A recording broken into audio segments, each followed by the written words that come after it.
Good evening. Hope everyone's having a good week. I already see some familiar faces down below of the videos that have already been posted, so good to see a lot of you back in Writing for Adults too. I thought this TED Talk was hilarious. I thought she was a very good speaker.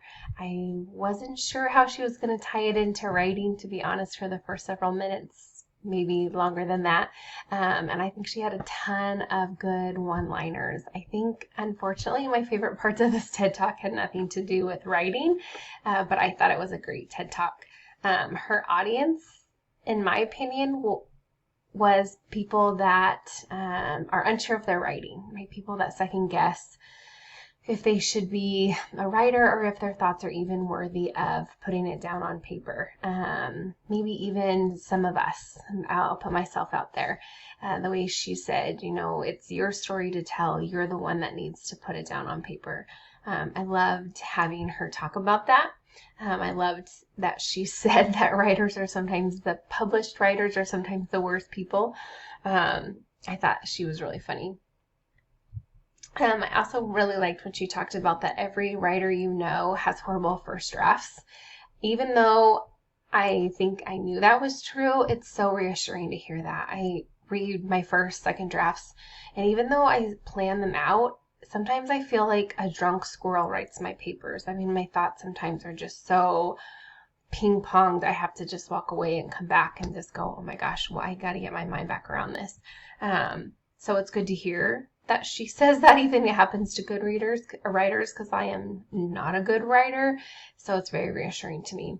But some of my favorite little one-liners that she had in there was when she talked about, I'll start from the bottom, but death, to Christians think of it as a change of address.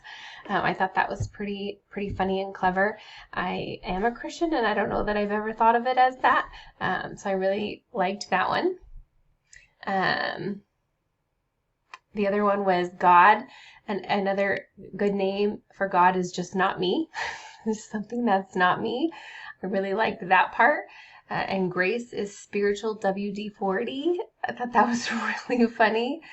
Grace finds you right where you are, but won't leave you there. I don't think that one was funny. I thought that was very impactful. I think that I have found that in my life several times, where grace has really found me and really pulls me to where I need to be. Her comment about family and foods, that was obviously very funny, and the comment about chocolate, that was very funny. And everyone is screwed up, broken, and scared. Stop comparing yourself. I liked that as well. I do often compare myself to, what are other people writing? What are their good qualities? What are they getting out of it? Maybe I'm not getting as much out of the class as other people. You second guess what you're getting out of it compared to other people. All in all, I loved her talk. I thought it was very interesting. I don't know if that's a normal TED Talk, but I thought she was a great addition and really enjoyed her talk.